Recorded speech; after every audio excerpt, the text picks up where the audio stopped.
সন্তানবর্গ, জগতে সবার উপরে বিশ্বব্রহ্মাণ্ডের হরি শ্রী শ্রী জগৎ চিন্তামণির আশীর্বাদ বর্ষিত হোক, এটাই আমার প্রার্থনা।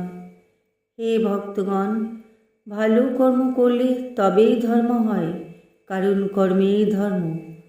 ত্যাগ ভক্তি ধৈর্য বিনা ভালো কর্ম হয় না, তাই ত্যাগই মহত্বের লক্ষণ।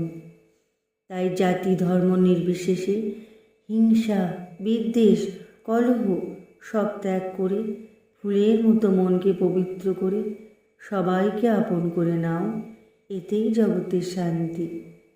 ওম শান্তি শান্তি শান্তি।